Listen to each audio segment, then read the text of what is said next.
नमस्कार बहिणींनो, तुम्हा सर्वांचं ट्रेंडिंग कॉर्नर या यूट्यूब चॅनलवर खूप खूप स्वागत आहे. आता मुख्यमंत्र्यांच्या लाडक्या बहिणींची प्रतीक्षा आता संपलेली आहे. सगळ्यांच्यासाठी आता खुश खबर आहे. लाडक्या बहिणींच्या खात्यामध्ये आता 3,000 रुपये जमा व्हायला सुरुवात झालेली आहे. ज्यांचे पैसे जमा झालेले आहेत त्यांनी ह्या व्हिडिओच्या कमेंट बॉक्समध्ये नक्की कमेंट करून सांगा. आणि ज्यांचे पैसे जमा झालेले नाहीत त्यांनी काळजी करू नका, त्यांचेही पैसे लवकरात लवकर जमा होणारच आहेत. पण तुमचं आधार कार्ड तुमच्या बँकेला लिंक आहे का ह्याची खात्री करा. आणि जर नसेल लिंक तर लवकरात लवकर ह्या 1-2 दिवसात लिंक करून घ्या. आणि ज्यांचे फॉर्म अप्रूव्ह झालेले आहेत आणि ज्यांचे आधार कार्ड बँक खात्याला लिंक आहे अशा बहिणींच्या खात्यात येत्या 17 ऑगस्टपर्यंत पैसे जमा होणार आहेत. तरी कोणीही काळजी करू नका.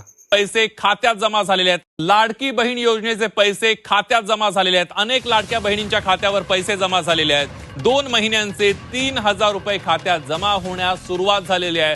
परत एका महिन्याचे 1,500 असे 2 महिन्याचे 3,000 रुपये लाडक्या बहिणींच्या खात्यावर जमा व्हायला सुरुवात झालेली आहे. आताच्या घडीची एक मोठी बातमी आपण बघतोय. महायुती सरकारची मोठी जी महत्वाकांक्षी योजना आपल्याला म्हणता येईल, या योजनेचे पैसे आता खात्यात जमा व्हायला सुरुवात झालेली.